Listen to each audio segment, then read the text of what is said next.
Hey YouTube, can I understand the Holy Spirit?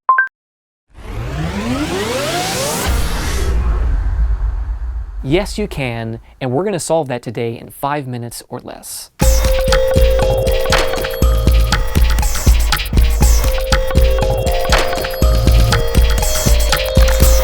Hi, my name is D. Casper, and today we're going to be covering the mystery of the Holy Spirit. Who or what is the Holy Spirit?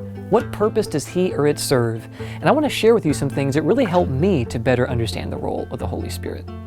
Jesus, first of all, continually refers to the Holy Spirit in ways that always imply personhood. So because of this, I'll refer to Him in the same way.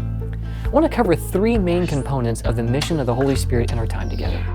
In John chapter 16, Jesus lays out the first component of the Holy Spirit's mission, to convict. Jesus says that He's leaving and that it's a good thing, and the disciples really don't understand. Then He tells them that in His absence, the Holy Spirit will convict the world of sin, of righteousness, and of judgment. One thing that stands out to me here is the fact that the Holy Spirit is not just reserved for religious people, and that the Holy Spirit is actively working to awaken people who are away from God and who even know God that they have deficiencies and needs. But this is not for the purpose of discouragement. It's actually to point people to Jesus and to show us our need of Jesus.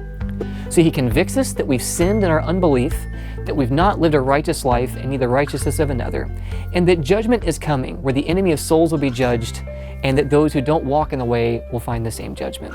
This is the Holy Spirit's first role. His second role is to confirm that we are a child of God. In Ephesians chapter 1, verses 13 to 14, it says that we trusted in Jesus after we heard the word of truth, which is the gospel of our salvation. And when we believed in Jesus, we were sealed by the Holy Spirit, who acts as the guarantee or deposit until the second coming. Basically, when we encounter the gospel and believe in Jesus, the Holy Spirit testifies in heaven that we are children of God and that heaven is now our home. Paul in Romans 8, verses 14 to 16 goes so far as to say that we become adopted, that we're not in bondage, but actually adopted into the family of God, and that the Holy Spirit bears witness that we're children of God. Now, to be clear, this is of course dependent upon the fact that we walk in that decision.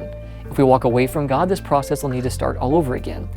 But when someone is adopted into a family, they don't know how to live like a child of their new father. They don't understand what the Father expects or how to obey. This leads us to the awesome final role of the Holy Spirit.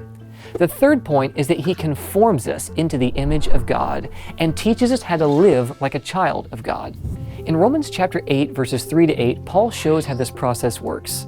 He says, "For what the law could not do, and that it was weak through the flesh, God did by sending His own Son in the likeness of sinful flesh. On account of sin, He condemned sin in the flesh, that the righteous requirement of the law might be fulfilled in us, who do not walk according to the flesh, but according to the Spirit.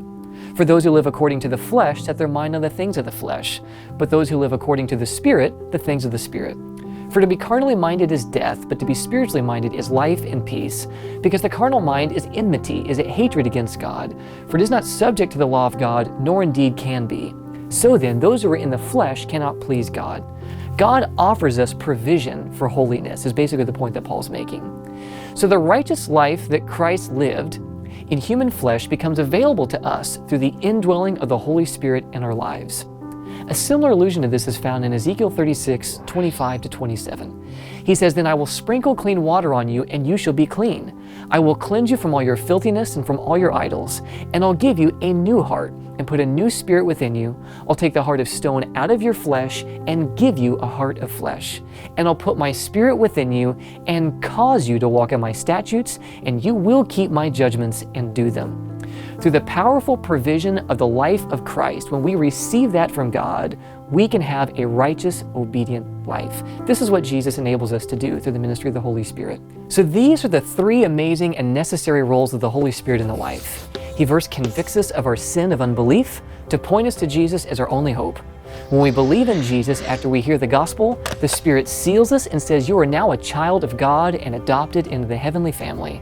And lastly, He teaches us how to live like a child of God by writing His law in our hearts and in our minds, causing us to live a righteous, obedient life and empowering us to live that life through Christ.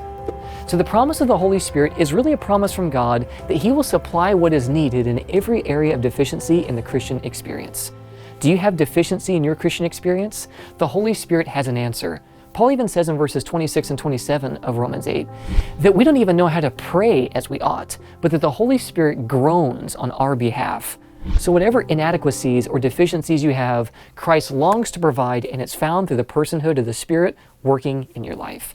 That's the beautiful truth of the Holy Spirit, and that alleviates the mystery for me.